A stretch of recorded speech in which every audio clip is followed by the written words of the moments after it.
পুরো আসানসোল শিল্পাঞ্চল জুড়ে চাঞ্চল্য সিবিআই ও ইনকাম ট্যাক্সের হানা নিয়ে। আজ বৃহস্পতিবার কেন্দ্রীয় সংস্থার ইনকাম ট্যাক্স বিভাগের আবারও অভিযান, ম্যারাথন তল্লাশি চালিয়ে যাচ্ছে আয়কর দপ্তরের প্রতিনিধিরা। আজকেও দেখা যাচ্ছে চার্টার্ড অ্যাকাউন্ট পঙ্কজ আগরওয়ালের বাড়িতে তল্লাশি চলছে। বাড়ির বাইরে মোতায়েন রয়েছে কেন্দ্রীয় বাহিনী। তাছাড়াও আসানসোলের ব্যবসায়ী সৈয়দ ইমতিয়াজের বাড়িতে আয়কর দপ্তরের আধিকারিকরা রয়েছে।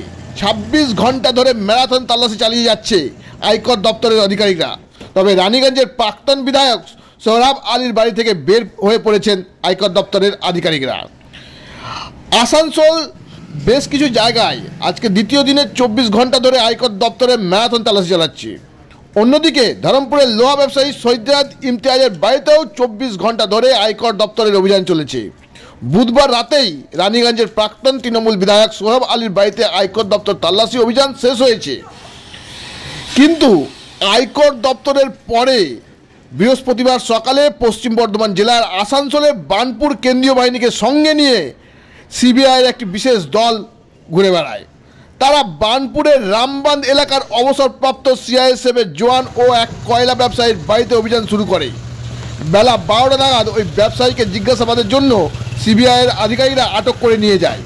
শ্যামল সিং নামক ওই সিআইএসএফের জওয়ান সুবিশাল বাড়িতে সিবিআইয়ের আধিকারিকরা আছেন বলে জানা গেছে।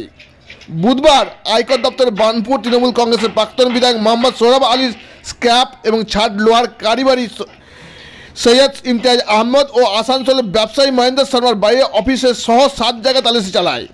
গ্রামাঞ্চল শিল্পাঞ্চলের খবর, ব্যুরো রিপোর্ট।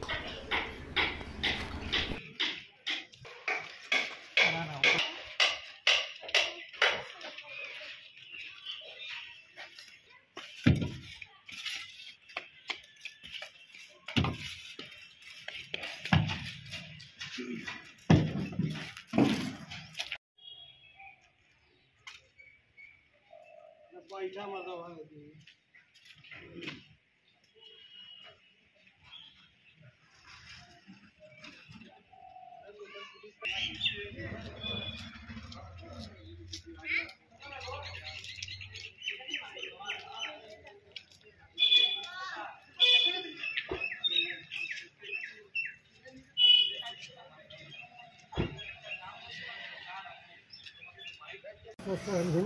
পাঁচিলটাতে হাত দিয়েন না না না না ওরা স্টেক মানে এটা পাঁচিলটাতে হাত দিচ্ছে না না কাঁচা আছে না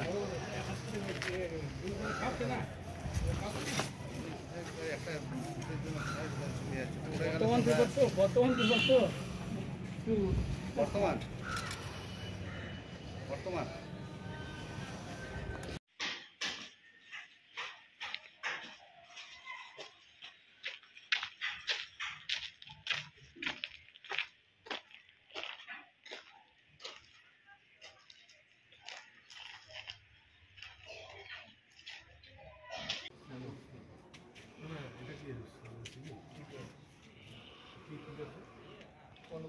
কিছু খবর জানি না।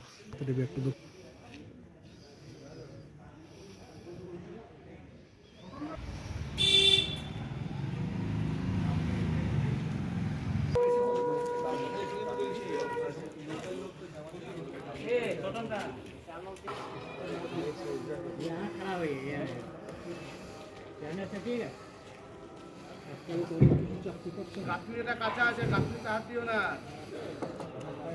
ও দাদা